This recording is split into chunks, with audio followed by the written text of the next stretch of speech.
नमस्कार, मैं हूं आपके साथ आलिम अतार। बुलेटिन में सबसे पहले बात बड़ी खबर की करते हैं। पटना से बड़ी खबर है जो कि फर्जी टेलीफोन एक्सचेंज के मामले से जुड़ी हुई है।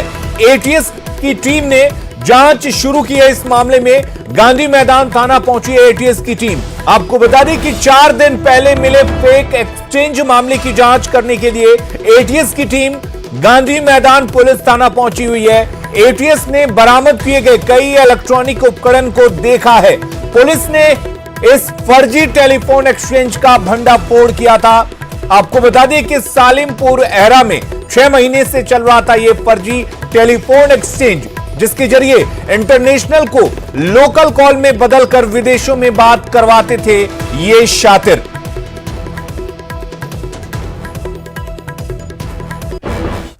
और अब बात सियासत की करते हैं। चुनावी मैदान में ताल ठोकने से पहले ही आरजेडी चारों खाने चित हो गई है, क्योंकि पार्टी के नेता लालटेन की लौ धीमी कर चुके हैं।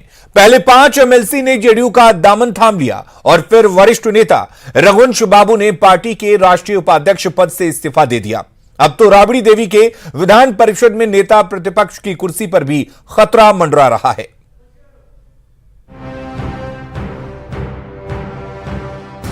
विधानसभा से पहले विधान परिषद की लड़ाई में ही आरजेडी औंधे मुंह गिरती नजर आ रही है। पार्टी बिखर रही है। एक दिन पहले ताल ठोककर पार्टी में नेताओं को जोड़ने का दावा 24 घंटे बाद ही हवा हवाई होता दिखा, जब आरजेडी के 5 एमएलसी ने एक साथ लालटेन छोड़ तीर यानी जेडीयू का दामन थाम लिया। जेडीयू में शामिल होने वाले 5 आरजेडी के एमएलसी पहुंच गए नीतीश कुमार से मुलाकात करने। तो ये तस्वीर हम आपको एक आने मार के दिखा रहे हैं। जाहिर तौर पे बड़ा झटका है आरजेडी के लिए, जब उसके 5 एमएलसी ने आरजेडी के दामन छोड़कर जेडीयू के दामन थाम लिया। जी, सीएम आवास पर हलचल की ये तस्वीर सियासी आंधी से पहले के सन्नाटे को बयां कर रही है। आरजेडी को बाय बाय करने वाले लालू की पार्टी के 5 सिपहसालारों में संजय प्रसाद, कमर आलम, राधा चरण सेठ, रणविजय सिंह और दिलीप राय के नाम हैं जो जेडीयू में शामिल हुए। बिहार विधान परिषद में आरजेडी के 8 एमएलसी थे, लेकिन अब संख्या 3 रह गई है। वैसे पार्टी को अलविदा करने वाले 5 नेता लालू के करीबी थे, लेकिन तेजस्वी के नेतृत्व से खुश नहीं थे। तभी तो इकट्ठे होकर सभी पहुंच गए नीतीश के बेहद खास ललन सिंह के आवास पर। खिचड़ी तो पहले पक ही रही थी, बस सियासत के चूल्हे की लौ बढ़ानी थी। फिर क्या था, विधान परिषद चुनाव से पहले ही मुख्य विपक्षी दल में दरार पड़ गई। आरोप पार्टी को तोड़ने का लगा तो जवाब स्वैग से स्वागत वाला मिला। अच्छा है लेके 5 लोगों को, लेकिन युद्ध है 12.5-13 करोड़ जनता के बीच में। नीतीश चलो वहाँ, इस नाटक से, इस लालच से, ये जुए का खेल नहीं है। ये तुम्हारे धन और दौलत यहाँ काम कर जाएगा। जनता तलाश रही है इनको दंडित करने के लिए। तोड़ नहीं लिया, आप तो बिना मतलब की बात कर रहे हैं। तोड़ थोड़ी लिया। उन लोगों ने आने की जनता दल यू में इच्छा व्यक्त की। हम लोगों ने जनता दल यू परिवार में 2/3 बहुमत उनकी थी, संख्या उनकी थी। हम लोगों ने उनका जनता दल यू परिवार में स्वागत किया। आरजेडी को झटका केवल 5 एमएलसी ने ही नहीं दिया। लालू के कमांडर रहे और पार्टी के वरिष्ठ नेता राष्ट्रीय उपाध्यक्ष रघुवंश प्रसाद सिंह ने भी अपने पद से इस्तीफा दे दिया। अपने विरोधी रामा सिंह को तेजस्वी पार्टी से जोड़ने की तैयारियों में हैं, तो समझना मुश्किल नहीं कि रघुवंश बाबू की शिकायत क्यों और किससे है। वैसे पार्टी नेताओं के साथ छोड़ने के बाद राबड़ी आवास पर हलचल भी तेज हो गई। अब तो खतरा विधान परिषद में नेता प्रतिपक्ष की कुर्सी पर भी है, क्योंकि नेता विरोधी दल होने के लिए विधान परिषद के 10% सदस्य होने जरूरी हैं। और 8 में से 5 एमएलसी के इस्तीफे के बाद आरजेडी के पास वो पर्याप्त संख्या नहीं है। कार्रवाई होगी इस पर आप लोग विचार करेंगे, फिर आगे रहेगा या नहीं ये पद आरजेडी के पास? अब तो रहने का कोई प्रश्न नहीं है, लेकिन फिर भी एक प्रक्रिया के तहत जो होगा उसको हम लोग करेंगे। तो सवाल आरजेडी की हैसियत पर भी उठने लगे हैं और पार्टी में टूट के मायने भी निकाले जा रहे हैं। तो क्या तेजस्वी के नेतृत्व पर पार्टी नेताओं को भरोसा नहीं रहा? 5 एमएलसी के इस्तीफे से आरजेडी पर अब दबाव बढ़ना तय है। विधानसभा चुनाव से पहले पार्टी की तैयारियों को झटका लगा और लालू की गैर मौजूदगी पार्टी को खल रही है, ऐसा दिख रहा है। न्यूज़ 18 के लिए पटना से आनंद अमृतराज और अमित सिंह के साथ ब्यूरो रिपोर्ट। और उधर तेजस्वी यादव ने नीतीश सरकार पर जोरदार हमला बोला है। आरजेडी के 5 एमएलसी के जेडीयू ज्वाइन करने पर शुभकामना तो दी ही, तंज कसते हुए मुख्यमंत्री पर स्वास्थ्य की राजनीति करने का आरोप भी लगाया है। पार्टी विधायकों के साथ राजभवन मार्च करने के बाद मीडिया से बातचीत में तेजस्वी ने रघुवंश प्रसाद सिंह की नाराजगी को नकारते हुए उन्हें अभिभावक बताया। आरक्षण के मुद्दे को लेकर नेता प्रतिपक्ष दलित विधायकों के साथ राजभवन पहुंचे और जाकर राज्यपाल को ज्ञापन सौंपा और केंद्र और राज्य सरकार की नीतियों को दमनकारी बताया। एमएलसी जो यहाँ से वहाँ गए हैं, उनके भविष्य को लेकर के हमारी शुभकामनाएं हैं। और नीतीश कुमार जी ने कंस्ट्रक्टिव काम किया, तो जनादेश का अपमान करके नीतीश कुमार जी ने केवल अपने स्वार्थ के लिए, अपनी कुर्सी बचाने के लिए ही राजनीति की है। पहले तो जनादेश का अपमान किया, अब जो है साइकोलॉजिकली एक माहौल बनाना चाहते हैं। अरे भैया, आप मुख्यमंत्री हैं, आपको तो 15 साल जवाब देना पड़ेगा।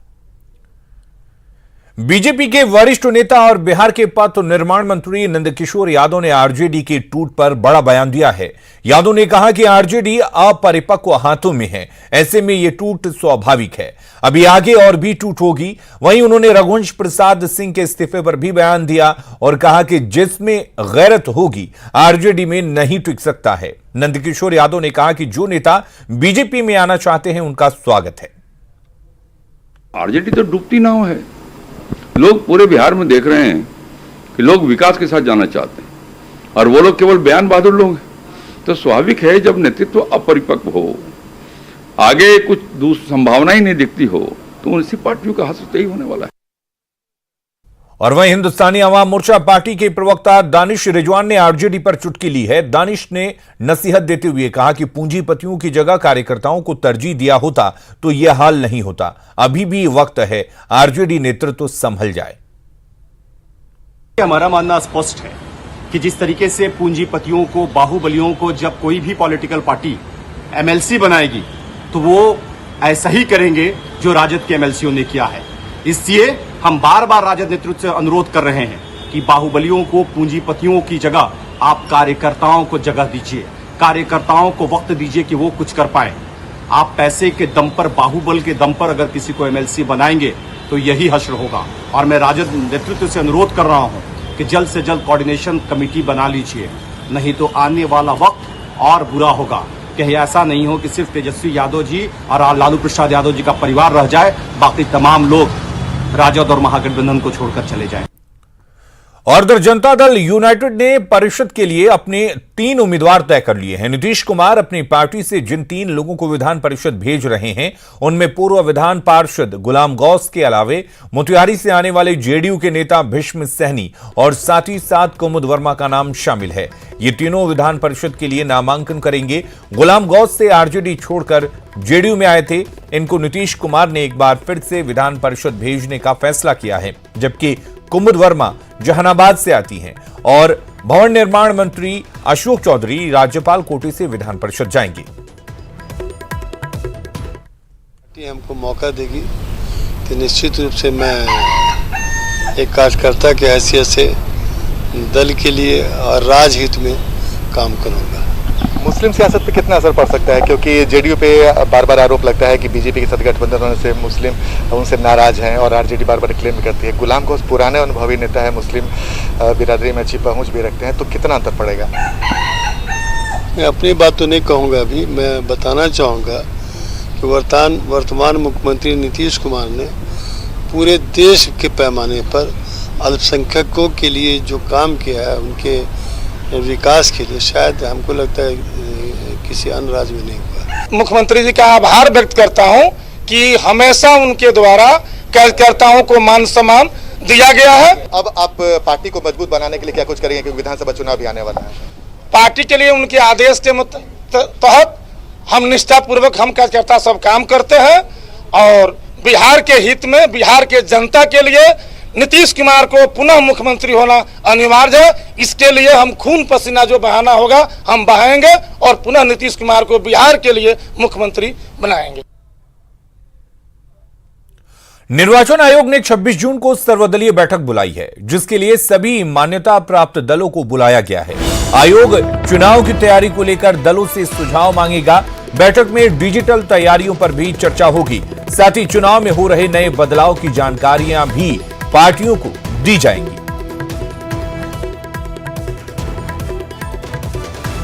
राजनीतिक दलों के प्रतिनिधियों के साथ बैठक करेंगे। जैसे हमारा एक बैठक शुक्रवार को होने जा रहा है राज्य स्तर पर विभिन्न राजनीतिक दलों के लोगों के प्रतिनिधियों के साथ, जो मान्यता प्राप्त राजनीतिक दल हैं। बिहार राज्य में टोटल 12 हैं, नेशनल 8 हैं और 4 स्टेट मान्यता प्राप्त राजनीतिक दल हैं। उनके प्रतिनिधियों के साथ आगामी शुक्रवार को 3:30 बजे मुख्य निर्वाचन पदाधिकारी की अध्यक्षता में यहाँ कार्यालय में बैठक होगी।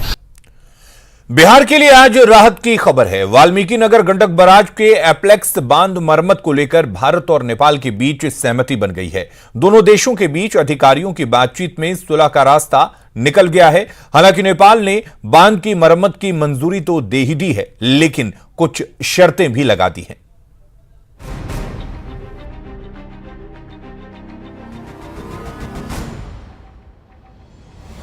गंडक बराज के पास उफनती ये धारा बिहार के लिए खतरे की घंटी है।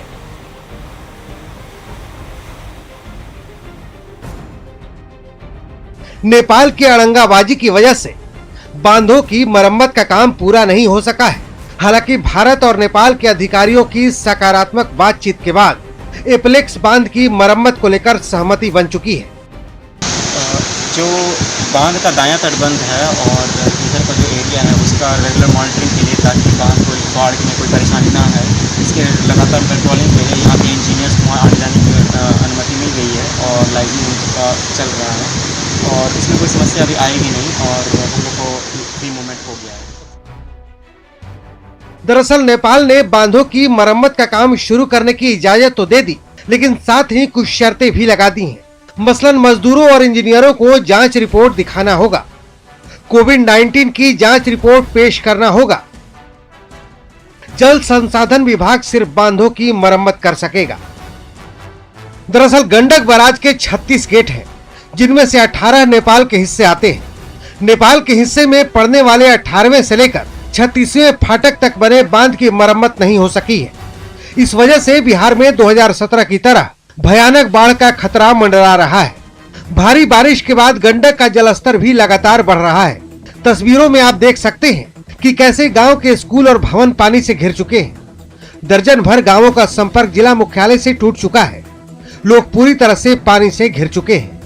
गंडक का जो जल स्तर है वो लगातार बढ़ रहा है और गंडक का जल स्तर बढ़ने की वजह से जो मंगुरा है, जगरी टोला है, मकसूदपुर खाप है, कमल चौधरी का टोला है, ऐसे करीब 10 ऐसे गांव हैं जिन गांवों का जिला मुख्यालय से संपर्क टूट गया है। आप देखेंगे कि लोग किस परेशानी से अपने गांव से आ जा रहे हैं। आप देखिए कि कैसे एक वृद्ध व्यक्ति जो है वो दूध और कुछ सामान लेकर के, ज़रूरी सामान लेकर के वो अपने घर की तरफ जा रहे हैं और उनकी तरफ कई लोग दिखाई दे रहे हैं। तो यहाँ पर अभी तक जो गंडक का जलस्तर लगातार बढ़ा है, उसकी वजह से अभी तक जिला प्रशासन की तरफ से किसी भी तरह के नाव की व्यवस्था नहीं की गई है। इधर सुपौल में कोसी बराज से पानी का डिस्चार्ज बढ़ते ही तटबंध के भीतरी भागों में कोसी ने तबाही मचाना शुरू कर दिया है। बांध के आसपास बसे लोगों की मुश्किलें जलस्तर के साथ बढ़ने लगी हैं। कोसी का जलस्तर बढ़ने के साथ साथ तटबंध के भीतर तबाही भी शुरू हो गई है। कई ऐसे गांव हैं जहां जलस्तर बढ़ता ही जा रहा है और लोगों के घरों में पानी घुस गया है। स्थिति यह कि हम देख सकते हैं आप कोसी का वेग किस तरीके से है। जब अभी जलस्तर कम है तो इसका वेग इतना है कि जिससे लग सकता है कि आने वाला समय कितना खतरनाक होगा। तो इधर नेपाल ने भी कोसी के काम पर रोक लगा दिया है, जिससे समस्याएं और बढ़ती ही जा रही है। हालांकि विभाग जो है इस तरीके से यहाँ पर बोरों का ढेर लगाकर पूरी तैयारी कर रहा है ताकि इस बार कोसी से किसी प्रकार की हानि ना हो और जान माल की क्षति ना हो। लेकिन हालांकि पिछले साल भी देखा गया था कि कोसी का जलस्तर बढ़ने के साथ साथ तटबंध के भीतरी भागों में बड़ी तबाही हुई थी और लोगों को खाना बदोश की जिंदगी जीना पड़ा था। आफत की बाढ़ के बीच राहत वाली खबर यही है कि फिलहाल नेपाल की अड़ंगाबाजी खत्म हो चुकी है, लेकिन कोसी के सीमावर्ती और दियारा के लोग सैलाब के खतरे से सहमे हुए हैं। न्यूज 18 के लिए बगहा से मुन्ना राज, गोपालगंज से मुकेश कुमार और सुपौल से अमित झा की रिपोर्ट। बिहार में बाढ़ के हालात और कटाव की स्थिति पर सीएम नीतीश कुमार ने विभागीय अधिकारियों के साथ उच्च स्तरीय बैठक की, जिसमें सीएम ने कोसी, गंडक, कमला और अन्य नदियों से कटाव रोकने के कार्यों में तेजी लाने के निर्देश दिए। साथ ही बाढ़ के संभावित खतरे को देखते हुए अधिकारियों को सारी तैयारी पहले से ही रखने के निर्देश दिए हैं।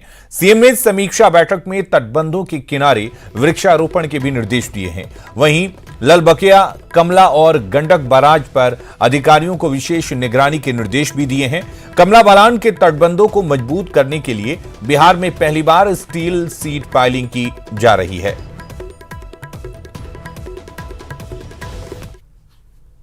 जो भी कदम आवश्यक समझे जा रहे हैं वो सभी उठाए जा रहे हैं, चाहे वो टेस्टिंग की संख्या बढ़ाने का हो, टेस्टिंग को और ज़्यादा व्यापक बनाने का मामला हो, मेडिकल इक्विपमेंट्स की उपलब्धता हो, सभी जिलों में टेस्टिंग स्टार्ट होने की बात हो, और आइसोलेशन फैसिलिटीज़, आईसीयू बेड्स, इन सभी पर लगातार नज़र रखी जा रही है। गोपालगंज में गंडक के निचले इलाकों में बसे गांव में बाढ़ जैसे हालात हैं। सदर प्रखंड के करीब 1 दर्जन गांवों का जिला मुख्यालय से संपर्क टूट गया है। इन गांवों में किसी भी तरह की सरकारी नाव की व्यवस्था नहीं थी। न्यूज 18 की तरफ से मामले को संज्ञान में लाने के बाद डीएम ने अधिकारियों के साथ रामनगर, मंगुराहा, सिहोरावा समेत कई गांवों का दौरा किया और तत्काल नाव के परिचालन शुरू करने के निर्देश दिए हैं। डीएम ने सारण बांध का भी निरीक्षण किया और तत्काल मरम्मती के निर्देश दिए। हमारा गेज मीटर लगा हुआ है और उस गेज मीटर इंडिकेट कर रहा है कि हमारा पानी डाउनवर्ड जा रहा है। अभी हमारा HFL से लगभग 3 मीटर डाउन है और पानी खतरे के निशान से हमारा जो खतरे की घंटी होती है वो अभी रही पोजीशन है। अभी 3 मीटर तक हमारा सेफ रहेगा। अगली खबर का रुख करते हैं। लद्दाख के गलवान घाटी में हुई हिंसा में शहीद जवानों की शहादत का बदला लिया जाएगा। ये बातें डिप्टी सीएम सुशील मोदी ने कही हैं। मोदी आज भोजपुर में शहीद चंदन कुमार के परिजनों से मिलने पहुंचे थे। शहीद के पैतृक गांव जगदीशपुर के ज्ञानपुरा में शहीद के पिता हृदयानंद सिंह से मुलाकात की और उन्हें ढांढस बंधाया। सुशील मोदी ने शहीद की मां को सीएम राहत कोष से 25 लाख का चेक सौंपा। साथ ही लोगों को धैर्य बनाकर रखने और चाइनीज सामानों का बहिष्कार करने की अपील की।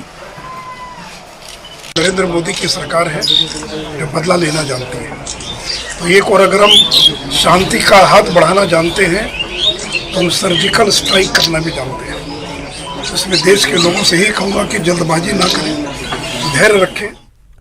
25 सालों से रहस्यमय बनी बीमारी AES यानी एक्यूट इंसेफ्लाइटिस सिंड्रोम के कारण का अब बिहार में ही पता चल जाएगा। पटना स्थित IGIMS में स्थापित किए गए नए आधुनिक लैब और मुजफ्फरपुर में तैयार किए जा रहे लैब में ही बीमारी के कारणों का पता किया जाएगा। अब तक जांच के लिए देश विदेश तक बीमार बच्चों के सैंपल भेजे जा रहे थे, लेकिन कारणों का पता नहीं चल सका है। मुजफ्फरपुर में स्वास्थ्य विभाग की समीक्षा करने पहुंचे स्वास्थ्य मंत्री ने कहा कि अब राज्य के बाहर जांच के लिए सैंपल नहीं भेजा जाएगा। साथ ही बताया कि इस साल AES से 48 बच्चे बीमार हुए हैं, जिसमें 6 बच्चों की मौत हुई है। पहले जो इस बीमारी को लेके रिसर्च होता था उसके लिए सैंपल्स यहां से बाहर जाते थे। पूरी देश दुनिया में रिसर्च होने जाता था जांच करने का। मैंने ये तय किया कि जो चीजें बाहर भेज के जांच कराई जाती है वो रिसर्च राज्य के अंदर होना चाहिए। और जिस दिन यहाँ अस्पताल का उद्घाटन हुआ उसी दिन पटना के अंदर रिसर्च लैब का भी उद्घाटन हो गया।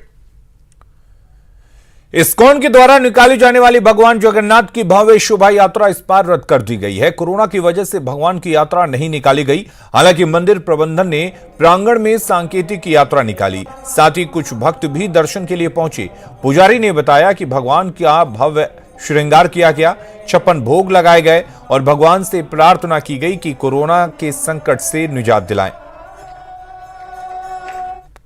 ये विश्व का जो संकट है कोरोना का, उसको देखते हुए मद्देनजर रखते हुए सरकार के लॉकडाउन का पूर्णतः अक्षर से पालन करते हुए, सोशल डिस्टेंस का पालन करते हुए हमने आंतरिक रथ यात्रा निकाला।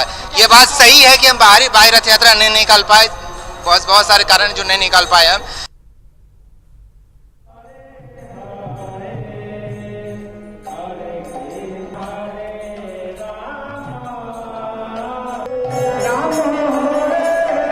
तो इस्कॉन ने आज यात्रा नहीं निकाली और मंदिर परिसर में ही यात्रा और पूजा की गई। आपको बता दें कि इस बार कई ऐसे धार्मिक आयोजन हैं जो कोरोना संकट की वजह से नहीं आयोजित किए गए, लेकिन हर साल जैसा कि इस्कॉन की तरफ से भगवान जगन्नाथ की भव्य शोभा यात्रा निकाली जाती थी, पटना में इस बार रद्द कर दी गई। तमाम गाइडलाइंस को देखते हुए, सरकार की तरफ से जो आदेश और निर्देश मिले हैं उनको देखते हुए। और अपना बिहार के इस बुलेटिन में फिलहाल के लिए इतना ही, लेकिन खबरें लगातार जारी हैं। बने रहिए न्यूज़ 18 बिहार झारखंड के साथ।